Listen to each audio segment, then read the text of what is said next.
Les amis, je vais me permettre d'intervenir, si vous voulez bien. Je hijack votre matinale. Oui, bien sûr. C'est extrêmement intéressant.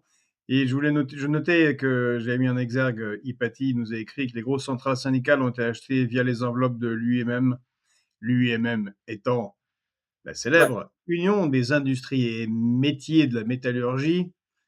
C'est les grandes familles des métallurgistes du Nord, les maîtres de forge, comme on les appelait à une époque. Révélation insinuée dans les médias juste avant la réforme de retraite de Sarkozy, ils se sont couchés 2 millions de manifestants. C'est juste, ta chronique est vraiment très intéressante, c'est pour rappeler que ce qui se passe avec les syndicats en France ressemble beaucoup à la domestication des syndicats, le phénomène qui s'est passé aux États-Unis, comme toujours 25 ans avec nous, transformant le très grand syndicat AFL-CIO en un truc d'accord avec le patronat permanent et comme autre moyen de casser les révoltes, euh, les révoltes sociales en les endormant un peu dans la ouate. Et ça s'est avéré ouais. malheureusement très efficace, au point où maintenant on a des mouvements syndicaux, et ça aussi ça a commencé aux États-Unis, qui se font hors syndicat. La dernière grande lutte pour l'acquisition de l'obtention de salaire de 15 dollars de l'heure, eh ben, c'était faite hors syndicat. Voilà. Et moi, je vous ai rejoint en tant que professeur d'histoire. Et après, je repars Alors, très vite car je vais aller interviewer notre cher Jacques Juste Sapir. avant que tu dises ce que tu veux dire, parce qu'on est bientôt au 1er mai, tu as parlé du syndicalisme américain, et il faut toujours se rappeler ouais, le massacre qui a créé le 1er mai, c'est pas passé en Europe, c'est les Américains, et en particulier les pendus de Chicago, et c'est à cause d'eux, du moins grâce à eux, mais on va dire à leur sacrifice, qu'aujourd'hui on célèbre la journée du travailleur. Et Donc puis, il c'est y a eu un important de massacre chez rappeler. nous à Fourmi, à côté de l'endroit où vivait notre deuxième oui, grand-mère. tout à fait. Le premier mai Et on également. rappellera oui, on rappellera aussi qu'en fait, la fleur, importante, pour le 1er mai qui se portait, c'était le bouton d'églantine. Eh bien, en parlant de fleurs, justement, Jolie fleur, jaune, camarade, rouge, accroche à ton corps, accroche à ton cœur, un morceau cœur de fichu rouge. un morceau de chiffon rouge. Il y avait une chanson comme ça. Oui, Et comme on parle de fleurs, les amis, il faut que j'y aille. Pedro, me hijack pas à ton tour. Il me reste 2 minutes. Parce que je pars, il faut que je fasse le setup pour notre ami Jacques Sapir. Aujourd'hui, ça devrait être cher à notre ami Pedro, mais c'est le 25 avril. Et le 25 avril, c'est une fleur spéciale qui nous vient du Portugal. C'est la révolution des œillets, les amis. La révolution des exact. œillets C'est au que Portugal, je suis lusophobe. le 25 Attention. avril. Voilà, un grand moment d'histoire qu'on oublie un peu. Et puis, nos amis de République souveraine l'ont signalé. Hier, c'était les 110e anniversaire, commémoration du début du génocide arménien, et pour lequel dont la République souveraine se bat pour sa reconnaissance comme génocide, malgré le fait que la Turquie résiste des cas de fer. Et enfin, plus cocorico, c'est aujourd'hui, en 1792, que Rouget de Lille présenta une célèbre chanson, euh, Mmh. c'est la Marseillaise. Le Voilà, chant des vainqueurs de l'armée du Rhin. voilà, chant de l'armée du Rhin, exactement. Voilà, c'était la petite séquence histoire de l'ancien professeur. Et je vous salue à Ouais, tous et très bonne fin de matinale. ouais. Alors on va rajouter 2 choses, hein. Sur Rouget de Lille, il a eu quelques soucis pendant le consulat, non pas parce qu'il était républicain, mais parce qu'en fait, il faisait des affaires, très douteuses, en réalité. Et ouais, et sur, effectivement, Bah, l'histoire de tu l'églantine, on dit ne casse pas le ouais, mythe. l'histoire de l'églantine, on dit: «C'est que faux». Non, non, pas du tout. C'était porté parce que c'était une fleur rouge et en fait, Mmh. c'est, sous Pétain qu'on offre à partir de Pétain qu'on offre le muguet. C'était une fleur blanche et cetera, donc ça devait plaire plus aux gens de tendance, monarchiste, en tout cas réactionnaire, et puis du coup ça effaçait le rouge. C'était pas fait pour rien. Donc dans l'absolu, le jour du 1er mai, il vaut mieux porter, des fleurs rouges que le muguet.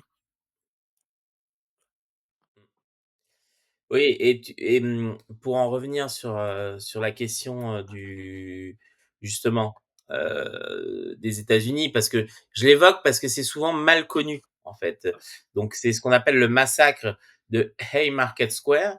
Donc la lutte sociale aux États-Unis à la fin du 19e siècle, les syndicats, Mmh, ils étaient, comme on dit, ils en avaient.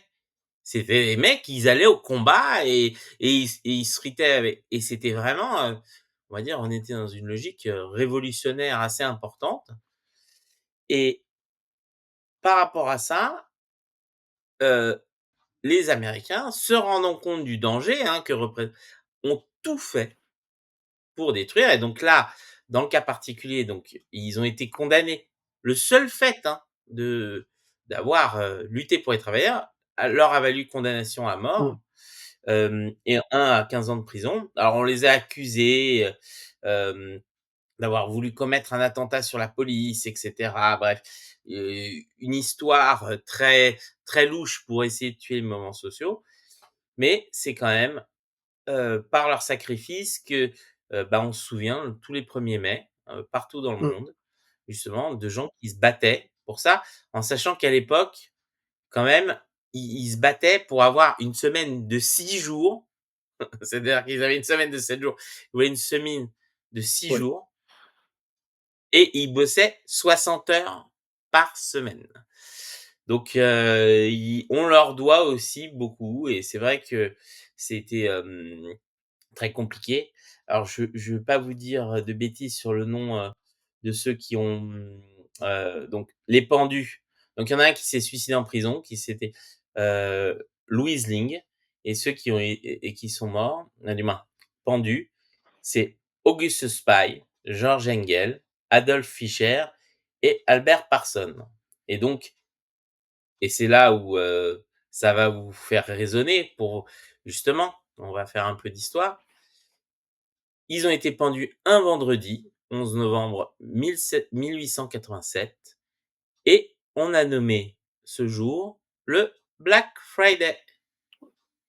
Et comme le capitalisme n'est pas un cynisme prêt, bah, aujourd'hui, le Black Friday n'est pas un n'est pas utilisé pour se souvenir de ce massacre des gens qui se battaient pour les travailleurs, mais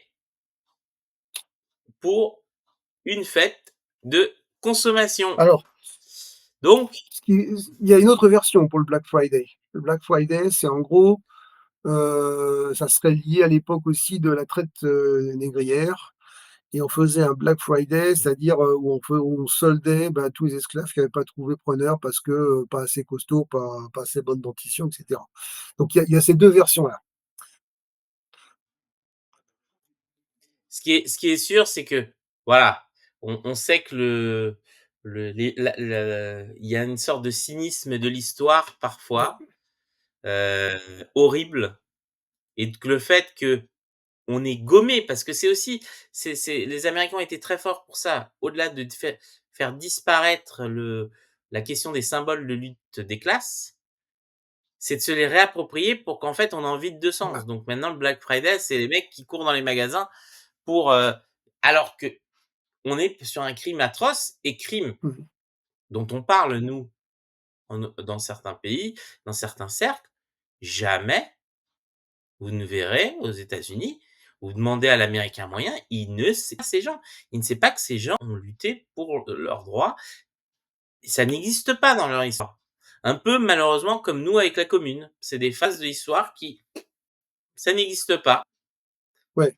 Oui, oui, tout à fait. Je vais rajouter aussi un truc, puisqu'on parlait des anarcho-syndicalistes, il y a une chose à savoir, la charte d'Amiens, c'est celle qui, on la résume à un truc un peu simple. Ça a été signé en je crois en je sais plus 1905 de mémoire. C'est un truc qui est signé entre les syndicats et les partis, de gauche et en fait, tout le monde résume ça en disant: «Bah, c'est l'indépendance, des partis politiques, enfin des syndicats par rapport aux partis politiques et donc les syndicats font pas de politique». Au contraire, c'était, une négociation avec le courant anarcho-syndicaliste qui disait: Bah, écoutez, c'est très simple, on a tous les 2 les mêmes on a tous les 2 le même objectif de transformation de la société. Chacun le fait par ses moyens et les syndicats le font éventuellement par, retenez le mot, l'action directe contre le capital. C'est-à-dire qu'ils s'interdisaient pas les sabotages, et tout un tas de trucs. Et le groupe, Action directe, des années 80, ben, c'était en fait, ils avaient pris ce nom-là en référence directe à cette formulation. Bon, alors leur mode d'action directe était connu, hein, enfin, on sait ce que c'était, mais globalement, c'était un peu, de l'ordre d'idées. C'est-à-dire le mouvement anarchiste, du début du XXe siècle, c'est des gars qui rentraient avec une bombe et la mèche allumée dans le commissariat, éventuellement pour se faire sauter avec les flics, quoi. C'était ça allait quand même, assez loin. Voilà, c'était notre quart d'heure, historique. Heu, il va falloir qu'on développe vraiment le canal historique, sur la chaîne Fréquence Populaire. Heu, voilà, voilà. Nous en avons terminé. Mer Alors, merci Eric. Non mais alors je suis désolé, hein, on a fait un peu long là-dessus, mais c'est important, hein, de faire, on a vocation à faire de l'éducation populaire. Alors certains ont dit que les Américains ne connaissent même pas leur histoire. C'est vrai que moi je me souviens, d'avoir fait des échanges avec les Américains. À l'époque, je devais être en troisième et donc de suivre un cours de terminale de géographie où le but c'était de, comment ça s'appelle? De placer les pays sur une carte, hem et en plaçant les pays sur une carte, heu, ils ne savaient placer très peu de pays, genre la Corée, parce qu'à cause souvent, des enfants de et le Vietnam et le reste, la Russie, tous les grands pays, l'Australie, ils savaient pas les placer. ah merde, si j'avais su, j'aurais gardé l'image ils avaient demandé à je sais plus combien de 1000 Américains de placer l'Ukraine sur une carte du monde, récente, hein. Et c'est très intéressant parce qu'il y en a eu tout un paquet qui le placent au Moyen-Orient, en Asie, enfin dans des endroits, très bizarres, hein, et même sur le continent américain. Donc bon là, Mmh. c'est les plus incultes. Donc effectivement, ça en dit long, mais globalement, je crois que le système, éducatif aux États-Unis, pour les gens qui n'ont pas de l'argent à mettre dedans, effectivement, ne facilite pas, l'élévation du niveau de culture moyen. Mais on est en train de prendre exactement le même chemin, quoi. Alors, attendez juste un instant parce que il y a Georges qui démarre l'émission avec Mmh, Sapir, qui me dit qu'apparemment il c'est voilà, ballot. C'est ballot. Alors donc j'en profite pour, signaler parce que je l'ai vu un peu plus loin. Alors, il y a Marco qui, rappelait aussi, puisqu'on s'est aussi on était sur les journées anniversaires et cetera. Il disait que quand même la le 25 avril 1792, c'était la première utilisation de la guillotine. Et la guillotine, en fait, bon, on dit voilà, ça tue des gens, mais par rapport à l'Ancien Régime, c'était quand même une façon, humaniste de tuer les gens. Parce que, il y avait, bah, n'oublions pas que, ben, on rouait les gens, c'est-à-dire qu'on les mettait sur une roue, on leur pétait tous les bras, tous les membres, avant de les terminer. Il y avait des supplices qui étaient assez atroces. Bon, et donc du coup, le docteur Guillotin, qui est l'inventeur de la guillotine, disait qu'en fait, la vocation de la guillotine, c'était de procurer, au moment du décès, une agréable sensation de fraîcheur dans le cou. Voilà, donc effectivement, il y a pas mal de gens ont une sensation de fraîcheur, dans le cou pendant, en 1792-1793 et les années et même les années après. Donc puisqu'on était sur le et ah oui, après il y a Marco qui signalait aussi qu'il y avait un bon film sur le syndicalisme yankee et sa répression, Matewan, Matewan, qui est disponible en DVD en version originale, mais qu'en VHS en français.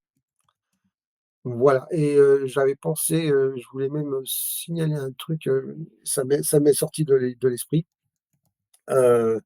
Pareil aussi une référence de film par rapport, à ce sujet, mais ça je peux plus dire. Je me rappelle plus, ça me reviendra peut-être, mais en tout cas, bon, heu, on y Alors, reviendra. juste, on va lancer le sujet. Alors, donnez-moi une minute, que je vois parce qu'apparemment Georges a un Ouais, souci ouais, ouais. et c'est Effectivement, puisqu'on parle de supplice, bah, pour qu'on y est, bah, si tu as 5 minutes, du coup, j'en profite. ouais, Oui, ouais. Black Sheep Antichrist dit: «Mandin, il a été roué en 1752», effectivement. Il y avait aussi, comment il s'appelait? Je crois que il s'appelait Damien, le type qui avait essayé de poignarder, Louis XV avec un canif. Alors lui, ça avait été, je crois qu'il avait été aussi roué, mais ça avait été plus horrible encore. On peut aussi se dire qu'il y avait des fois des supplices spécifiques pour des comment dire? Pour certains crimes. Alors par exemple, je sais qu'au XVIe siècle au moins, les faux monnayeurs, on leur coulait du plomb fondu, dans la bouche et donc du coup, ça cramait toutes les entrailles et cetera. C'était juste pour montrer à quel point, on était très créatifs. Ce qu'il faut savoir aussi, c'est que les instructions judiciaires se faisaient en appliquant la question, ordinaire ou la question extraordinaire, donc tous les trucs qu'on voit, dans les films, ben, effectivement, ça existait. C'est-à-dire qu'en fait, on interrogeait quelqu'un, on lui appliquait la question. Puis donc, s'il avait trop mal et qu'il avouait tout, ben, c'était comme ça. Et en fait, je crois que c'est Louis XVI qui a interdit ça dans les procédures judiciaires. Bon, heu, ça n'a pas suffi pour sauver le régime, mais c'est quand même des choses à savoir. Ouais, bah, Guantanamo, c'est autre chose, hein. On nous dit que maintenant il y a Guantanamo. En termes de supplice, c'est pas exactement le même niveau. Heu c'est des conditions de détention qui sont assez pourries, hein, on va se le dire. Mais c'est pas le même système. Alors après oui, Stéphane Chavillon nous signale, qu'il y a Bread and Roses de Ken Loach. Oui, Ken Loach fait toujours des films, très intéressants. Heu Oui, oui et effectivement, Coustinger rappelle que alors du coup et puisque là, du coup, on a lancé un débat intéressant. Les aveux sans torture n'étaient pas légaux, nous dit Coustinger.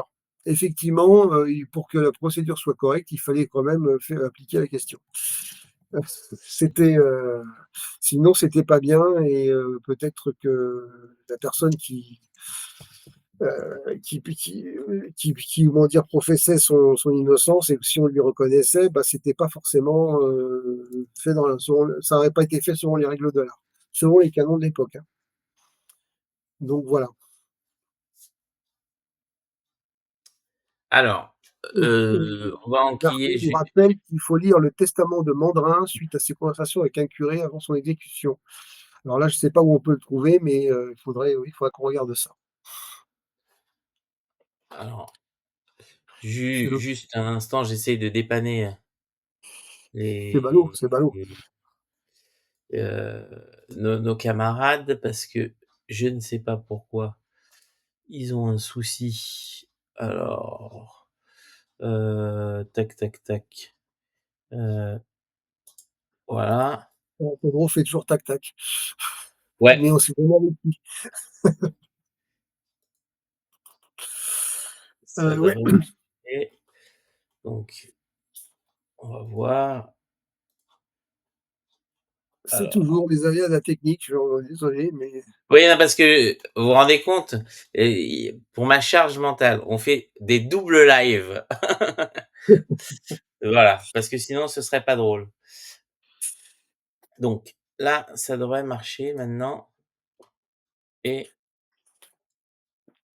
voilà. alors Est-ce que on c'est va bon? vous annoncer peut-être quelques sujets qu'on est censé utiliser. On va parler après d'une étude, heu, d'un dossier effectivement qui est sorti dans Marianne de cette semaine que je recommande d'acquérir parce qu'on va pas On évoquera peut-être certains points, mais on n'a pas eu le temps on est tombé dessus hier soir et on n'a pas eu le temps trop de creuser jusqu'à aujourd'hui, mais il y a quand même quelques éléments, qui seront intéressants. Oui, alors Heu, je vais on partager parlera un petit peu d'intelligence artificielle et on parlera aussi, d'érosion, du littoral parce qu'il y a aussi des données qui sont sorties qui sont, assez impressionnantes. alors justement, je vais te partager ce sujet-là, comme ça tu vas pouvoir l'introduire. Ouais, Alors,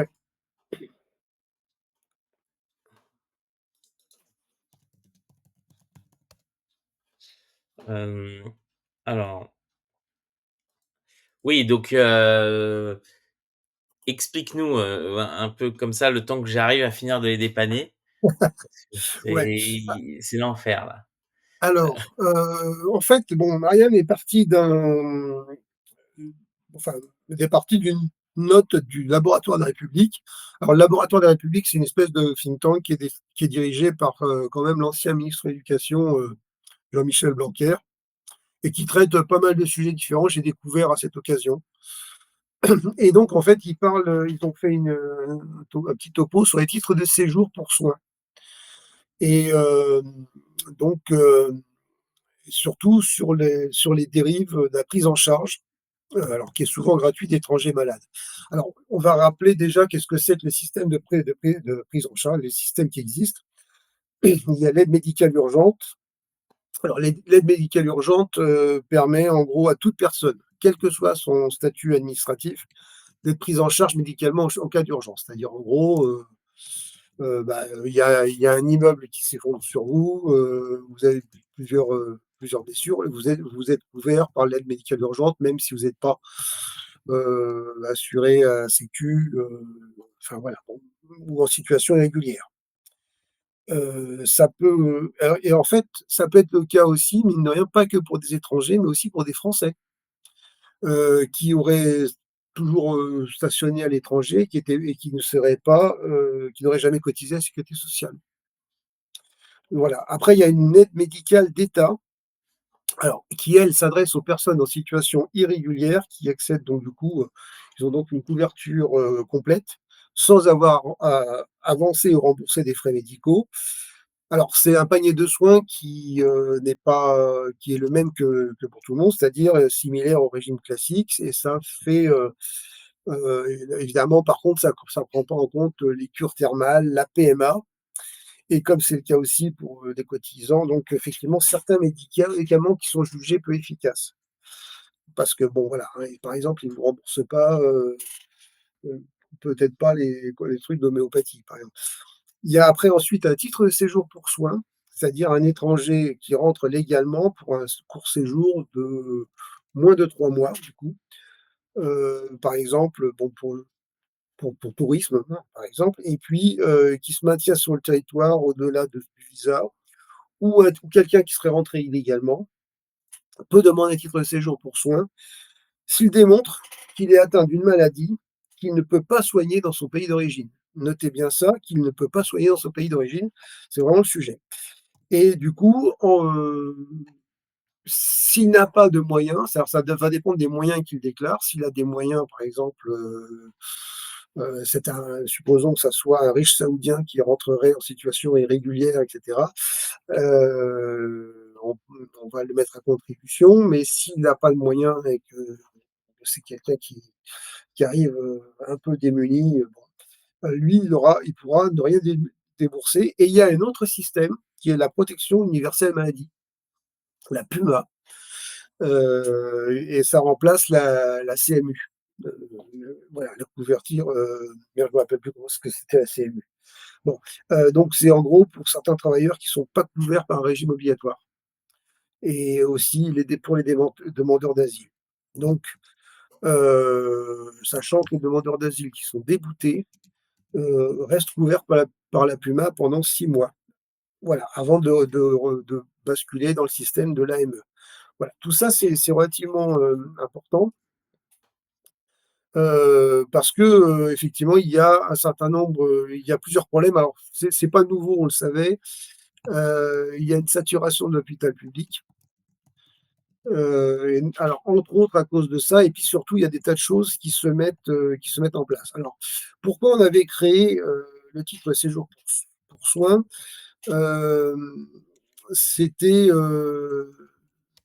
parce qu'au départ ce qu'on avait fait c'était pour, beaucoup pour traiter les cas de VIH, donc de sida et pour soigner des gens, qui justement n'étaient pas couverts par ça dans leur pays d'origine, notamment en Afrique.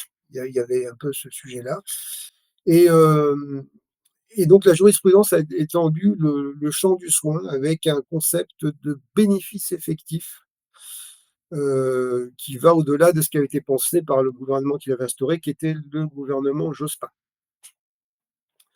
Alors, on se retrouve maintenant avec des cas un peu bizarres et c'était ça qui était rigolo. Il y avait par exemple, une mère de famille de 5 enfants, dont 3 étaient nés en France, qui venait de Djibouti et qui voulait un titre d'étranger malade pour une PMA. C'est-à-dire, en gros, pour avoir un sixième enfant. Donc, les médecins, alors il y a un office qui s'occupe de traiter ça, j'ai oublié de le citer, c'est l'Office français de l'immigration et de l'intégration.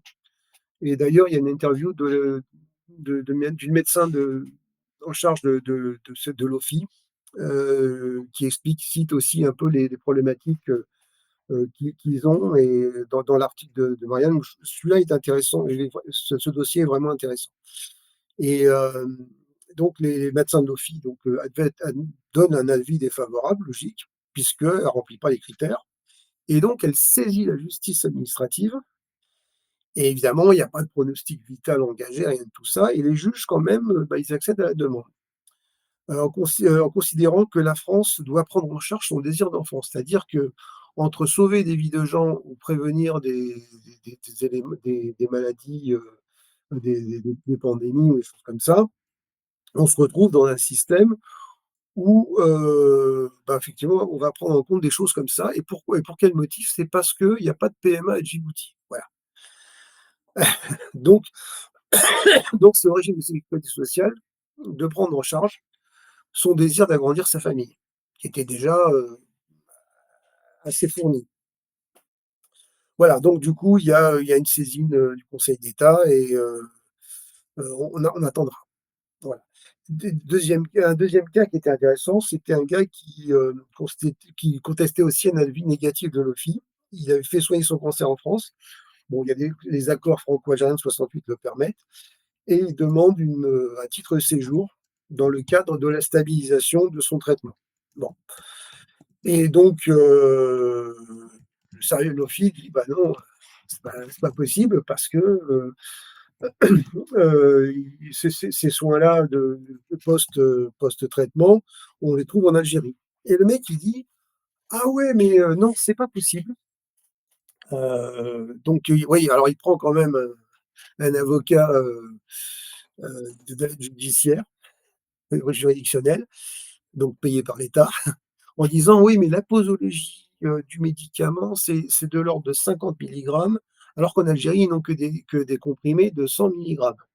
Et il a fallu montrer devant le tribunal que, ce comprimé de 100 milligrammes on pouvait le casser en 2 et donc avoir les 50 milligrammes, comme on le ferait pour du Doliprane 1000, si on veut prendre que du 500.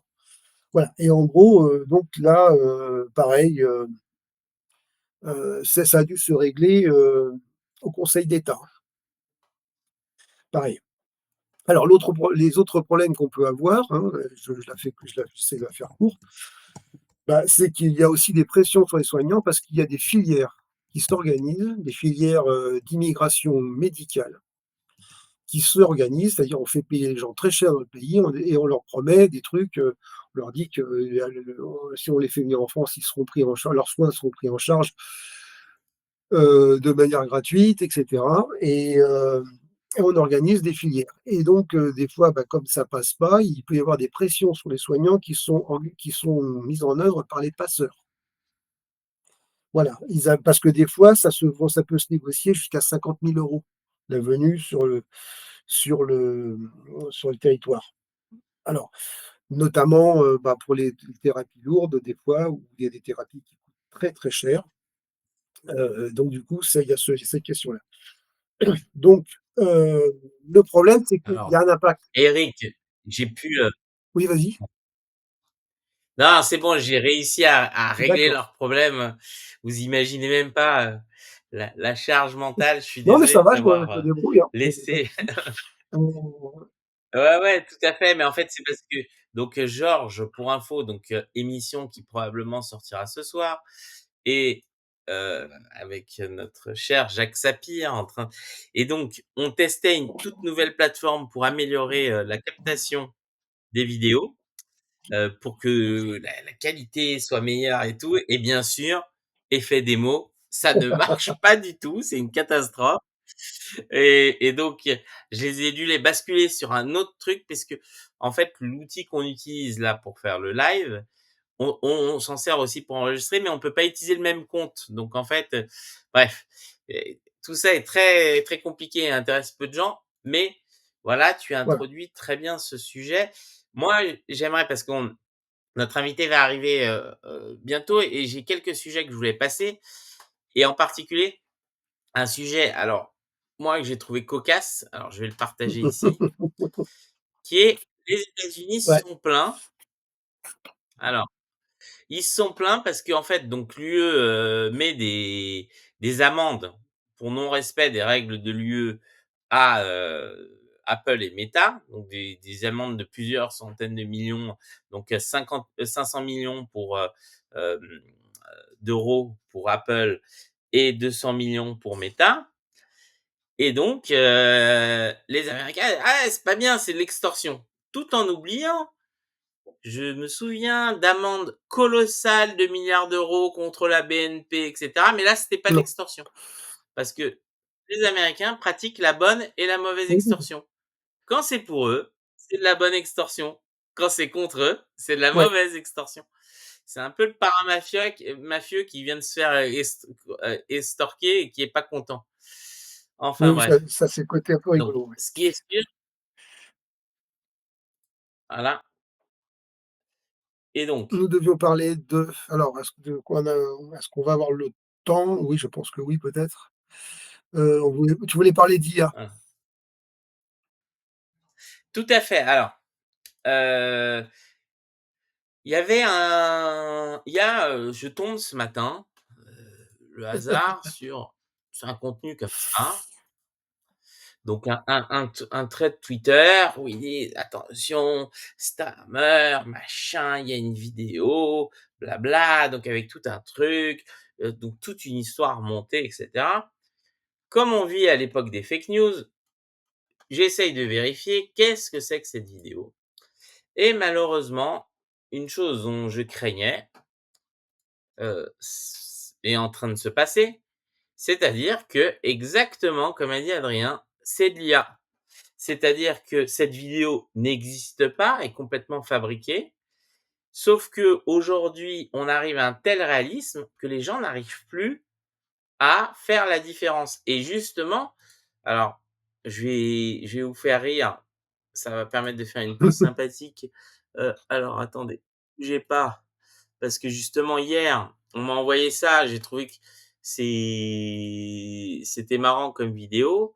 Alors un instant, que où es-tu toi, ma vidéo là, que j'ai téléchargée ce matin? Hem, vous allez voir et typiquement, ça illustre en quelques minutes le danger justement, parce que quand on voit cette vidéo, donc la vidéo que je vais vous montrer, vidéo qui a été faite par, heu on va dire quelqu'un qui n'a même pas de grosses compétences, techniques, hein. C'est important de le mentionner parce qu'avant il fallait Pardon? il fallait une très grosse technicité. Je sais pas si on m'entend? Il fallait une très grosse technicité pour faire ce genre de choses et maintenant, bah, regardez, vous allez voir ce qu'on peut faire. Feel I'm knocking on heaven's door. Knocking on heaven's door. Bon, les paroles, faut bien choisir. Knocking on heaven's door. C'est quand même bluffant. Knocking on heaven's door. Pour les non-anglophones, la chanson parle de frapper à la tambourade. I'll put my guns in the ground. I can't shoot them anymore. That long black cloud is coming down. I feel I'm knocking on heaven's door. Bon, après, on se rappelle, hein, Donc, pourquoi je vous ai montré on se rappelle aussi qu'il y avait déjà un truc qui a été pourquoi fait avec le justement pape. j'ai montré, Tu sais, il avait une grosse doudoune de super tendance blanche, etc. oui, tout à fait. Le truc, c'est qu'en gros, n'importe qui maintenant, sans trop de compétences, est capable de faire ça. Et c'est là où c'est dangereux. C'est dangereux parce que justement, heu, avant, il y avait pas ce problème et maintenant, effectivement, on a ce problème et ce problème est grave. Heu, Pourquoi? Parce qu'on va être face à des gens alors moi, mes enfants, ils sont très forts, ils arrivent maintenant, Ouais, tout est IA. Même les trucs qui sont pas IA, ils me disent: «C'est fait par ChatGPT, c'est machin». Ils ne croient plus à la réalité et c'est ça, c'est là où c'est grave. C'est-à-dire comment on va leur expliquer, on va leur montrer des choses, sinon ils ne croient plus et donc ça va être très, très, très problématique parce que justement, alors certains disent: «C'est pas dangereux, c'est stylé».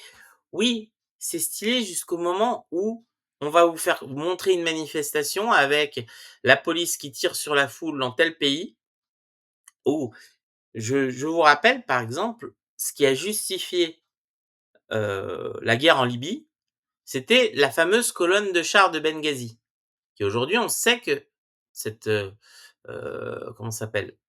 Colonne de chars de Benghazi n'a jamais existé. Mais aujourd'hui, on va pouvoir vous montrer cette colonne de chars arrivant, tirant sur la foule et ça va ouais, être dur pour, une personne lambda et d'ailleurs, depuis le début du conflit en Ukraine, énormément, si ce n'est la majorité des vidéos montrées sur le conflit ont été tout à fait. altérées et c'est là où c'est très Mmh, problématique. Parce que je me souviens au début du conflit, on nous montrait des batailles aériennes improbables. C'était que des images de jeux vidéo. C'est pas possible de filmer un MiG qui combat comme ça, genre quasiment stationnaire. Les trucs qui vont à Mach 1, Mach 2, tu les vois, tu les entends après. Mais tu voyais et donc, bien sûr, alors certains disent: «On va pas interdire l'IA». Le problème, c'est pas, interdire ou pas, c'est donner les clés à la population pour comprendre. ouais, Une de mes sœurs disait: «Dès lors qu'on fait croire aux gens que quelqu'un peut marcher sur l'eau, on peut leur faire croire bah oui, n'importe quoi». Mais on est aujourd'hui face à une manipulation qui sera quasiment indétectable. Quand un gouvernement vous montrera une vidéo et il vous dira: «Voilà ce qui se passe dans tel pays et c'est pour ça qu'on va l'envahir», qu'est-ce qui vous permettra de dire: «Il y a plus besoin de la petite fiole de Colin Powell»? Il leur fallait beaucoup moins, c'est-à-dire qu'on va pouvoir créer des preuves et justement, c'est là où c'est dangereux, c'est que ça va créer ce qu'on appelle l'effet Mandela. C'est-à-dire même si après c'est démenti et que ce sera mmh, expliqué que c'est faux, les gens auront le souvenir de l'image dans la tête et ce souvenir persistant de cette image sera suffisant pour certains ouais. pour en faire une réalité Mais en fait, il y a plein de choses, et hein. donc Moi, je me rappelle, c'était pas l'année dernière, l'année d'avant, je crois, les vœux, ils avaient, c'était des macronistes qui avaient fait un montage avec Marine Le Pen qui commençait par ses vœux en français et qui terminait en russe. Bon, alors que je elle mmh, parle pas russe, hein. Mais bon, en gros, ça faisait partie du jeu, mais ça peut même aller plus loin. On peut prendre à partir de on disait à partir de photos, d'enfants, on peut monter un film porno, 20 ans après, avec la même personne mise en scène. Donc, c'est-à-dire que l'IA te imagine, fabrique le physique de la personne, 20 ans après, il l'a fait tourner dans un film porno, par exemple. Non, mais c'est pour ça que Alors, je suis les images désolé, des enfants, il faut pas les mettre sur internet. Voilà. Maison m'a fait beaucoup rire parce que c'est vrai, ça fait partie des paradoxes humains. Dis aux gens que quelqu'un marche sur l'eau, ils te croient sur parole, mais dis-leur que la peinture est fraîche sur un mur, ils ont Mais peu c'est à vrai, se ouais. toucher. Et c'est tellement vrai. C'est un truc improbable. Et voilà. Mais ça, c'est effectivement. Mais tout ça pour dire que la question de la crédulité, euh, c'est important et donc on va avoir un vrai enjeu et justement ça fait, j'en parle parce que on a maintenant alors attendez, je vais, passer justement beaucoup de diplômés donc qui commencent à se dire: «Mais avec l'IA en particulier, on leur a appris, plein de Ouais, choses, à l'université, dans la formation» et ils se disent: «Mais en fait, tout ce que j'ai appris ne me sert strictement à eh rien, oui. temps et de l'argent» et pourquoi ils peuvent avoir, pour certains, raison, c'est qu'on le plutôt que de leur donner des compétences généralistes, Mmh. c'est-à-dire apprendre aux gens le bon sens, se débrouiller, être face à l'adversité, trouver des solutions, se réinventer et cetera. On leur a appris des compétences très spécifiques qui périment très vite et donc au lieu d'apprendre aux gens à apprendre par eux-mêmes, ça c'est un truc, apprendre à être autodidacte, apprendre à se débrouiller, à être autonome dans la vie. Bah, on leur apprend des micro-tâches de niche et ces micro-tâches, bah, elles disparaissent et comme on n'a pas appris aux gens à s'auto-former, bah, les gens se retrouvent coincés dans un truc et alors moi personnellement, je suis un très mauvais exemple parce que étant complètement autodidacte, j'ai tout appris par moi-même tout le temps et quand j'étais au lycée, je préférais sécher le lycée et aller au Collège de France pour apprendre des trucs que je trouvais plus intéressants. Mais les fous comme moi, il y en a peu et qui ont soif d'apprendre tout le temps et c'est vrai que le, par rapport à ça, il va y avoir un certain nombre de métiers qui vont disparaître. Or, les gens qui ont passé du temps à apprendre ces métiers vont se retrouver, dans une problématique. Alors, Dia de Sia me dit: «L'IA a 1 milliard de fonctions bénéfiques pour l'humain et vous bloquez sur une seule». Le problème, c'est pas est-ce que l'IA est bénéfique? La question, c'est est-ce que la société est prête pour les bénéfices que ça apporte? Est-ce qu'on est au niveau Ouais. d'évolution?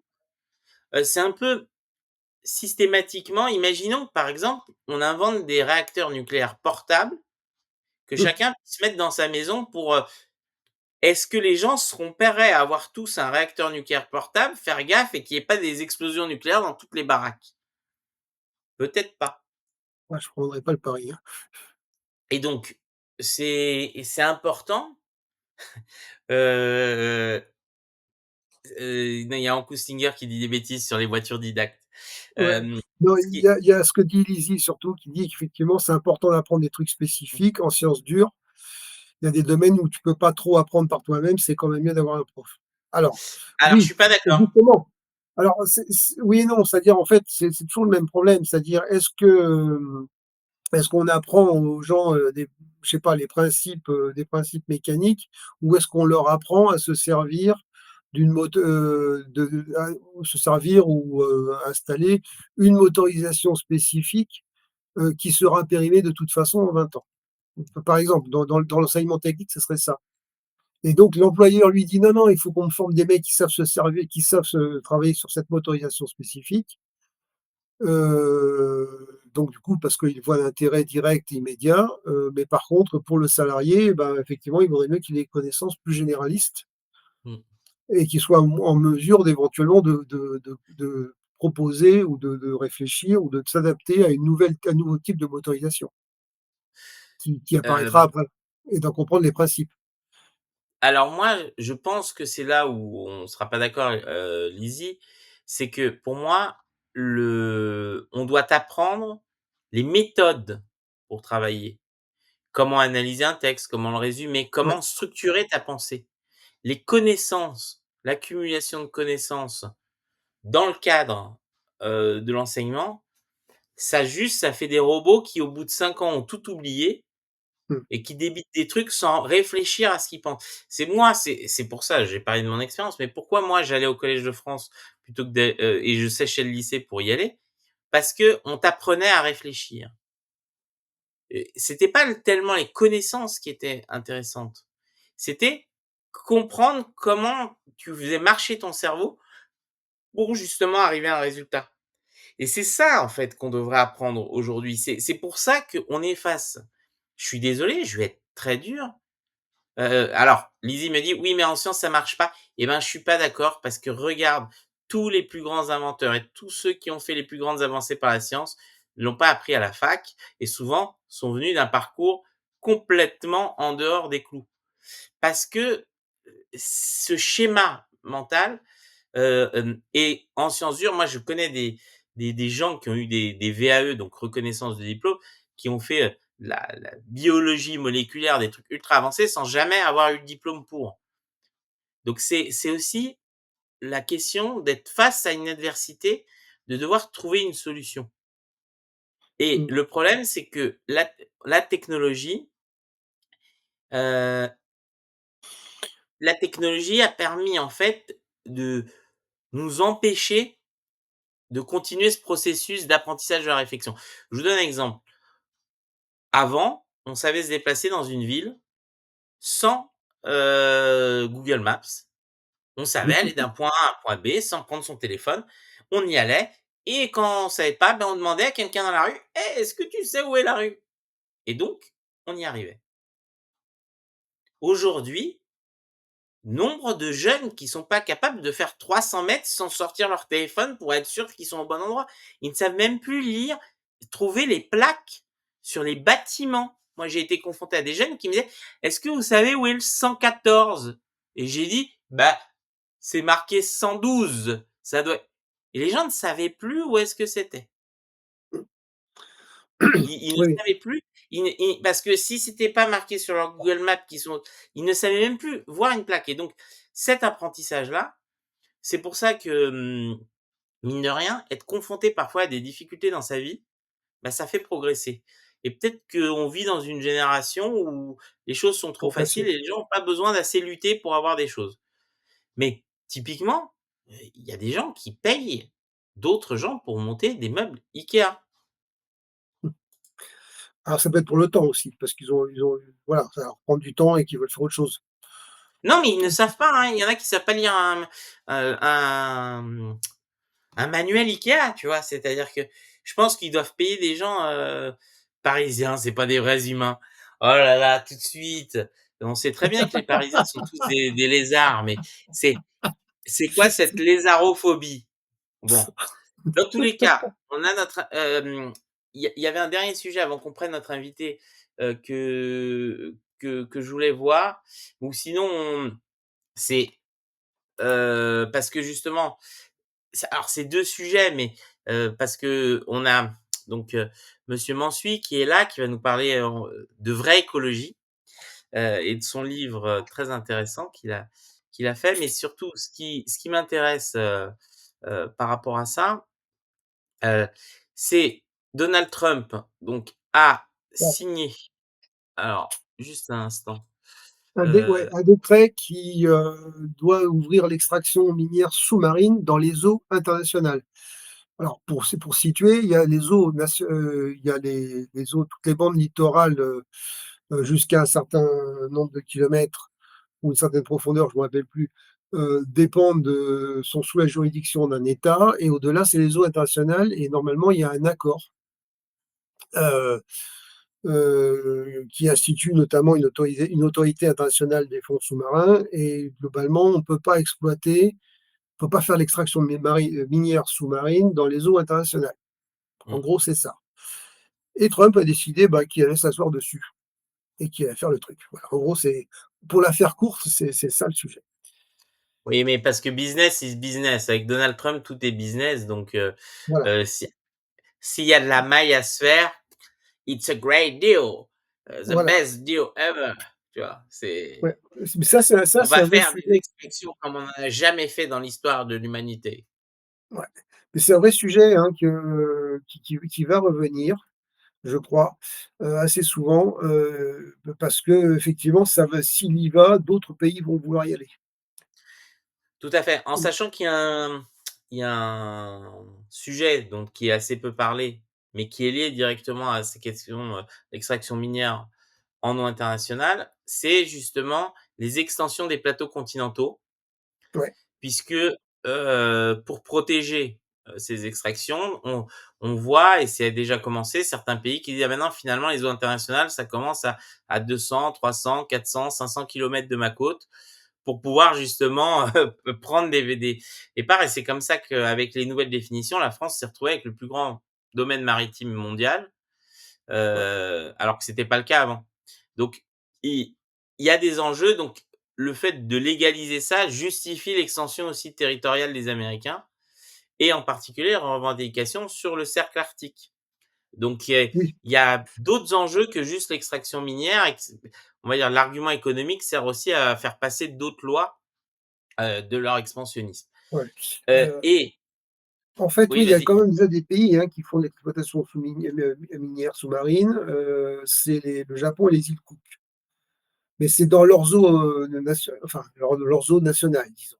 Mais avec des débats qui peuvent être intéressants. Par exemple, la Chine, a une vision très extensive, de ses eaux nationales, de son domaine national, maritime et a donc du coup avec quelques soucis, avec des voisins qui ne sont pas que Taïwan. Alors certains disent: «On fait ce qu'on veut dans les eaux internationales». Le problème, c'est surtout les Non, conséquences. Souvenez-vous, ce qui s'est passé justement, c'était dans le golfe d'Amérique maintenant on dit, non, pas du tout. c'était Deep Horizon, la plateforme pétrolière de BP qui avait explosé. Ça avait eu un coup alors ça avait fait il y a eu juste une chose intéressante, c'est que la nappe de pétrole a tué énormément de poissons et donc ça a fait proliférer les meilleurs je crois la meilleure saison de homards de tous les temps. Il y a eu tellement de homards énormes, gigantesques et tout, parce qu'ils bouffaient tous les cadavres de poissons. Parce que les homards, c'est un peu les comment ça s'appelle? Charognard, Les éboueurs de pas les éboueurs, mais les mecs, les camions poubelles quoi, les recycleurs de la mer. ouais, Donc ils bouffent tous les déchets. Donc effectivement, ça fait un truc de bien, mais donc je voulais finir juste sur le sujet parce qu'on va passer à monsieur Mansuy. C'était la question que tu avais soulevée, Éric, et justement, ouais, c'est lié à cette écologie réelle, c'est ouais, la montée des eaux, et l'érosion du littoral. Donc on a 450 000 logements menacés en France. Donc ouais. Ça, c'est l'étude du puisque, CEREMA, donc avec la montée des eaux, il y a ouais, des zones qui deviennent problématiques.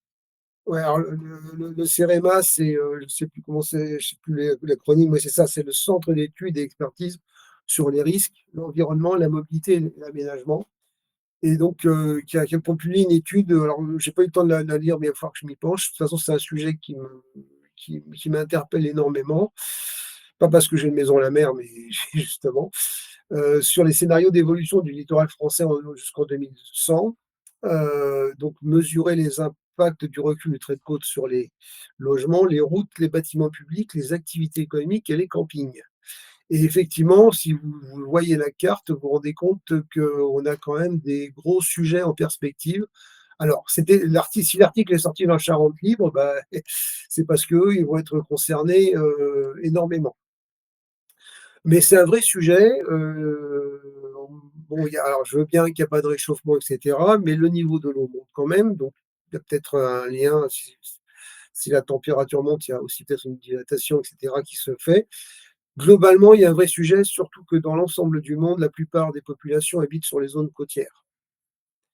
Mais globalement, la maison les pieds dans l'eau, la résidence pieds dans l'eau et cetera, parce que c'est cool et que ça fait chic et cetera, n'a peut-être plus un gros avenir, devant elle. Mais globalement, cette ampleur-là, était quand même, c'est quand même énorme. 445 000 personnes, c'est un petit peu comme le cas pareil, qui est lié à ça, donc dans le Pas-de-Calais. Il y a des gens qui ont été sinistrés par des inondations et qui donc leurs immeubles sont rachetés. ont été rachetés. On leur a dit: «Ben, vous vous barrez, on vous indemnise et on détruit la maison. Parce que ça va revenir» et que il y a vraiment un gros, sujet et donc du coup, bon, alors il y avait quelques chiffres qui étaient donnés que je vais rappeler. Le coût estimé, c'est 86 milliards d'euros. C'est quand même, pas mal, hein, parce que je crois que le budget, il tourne sur 1 500 milliards d'euros. Donc vous voyez à peu près l'enjeu. Donc d'ici 2028, c'est-à-dire on se dit: «Ouais, c'est pour 2100 et cetera». Non, non, d'ici 2028, il y a déjà 1046 bâtiments à risque qui sont recensés. Alors Var, Régis, si tu me vois, j'espère que tu es pas au bord de la mer, les Alpes-Maritimes, la Corse, la Seine-Maritime et en 2050, on passe à 5 208 logements, dont près de 2 000 résidences secondaires. Donc en fait, plus ça avance, plus, le fait de rien faire, va être problématique et donc effectivement, il y a un plan, national d'adaptation au changement climatique, qui doit prendre en compte ce genre de choses. Il y a 240 communes qui ont déjà lancé des démarches de prévention. Il y a des communes qui sont menacées de se retrouver en mode île, notamment. À savoir que ça existe déjà, des bâtiments abandonnés, c'est déjà le cas et si vous allez traîner à Biarritz, vous allez voir les travaux pharaoniques qu'il y a le long de la falaise pour éviter qu'elle soit trop grignotée. Parce qu'en haut de la falaise, il y a des résidences, il y a pas mal de choses et c'est pas un problème pour 2100, après notre déluge, hein. C'est un problème, qui concerne aujourd'hui et maintenant déjà des communes, de manière sérieuse, avec des coûts financiers phénoménaux.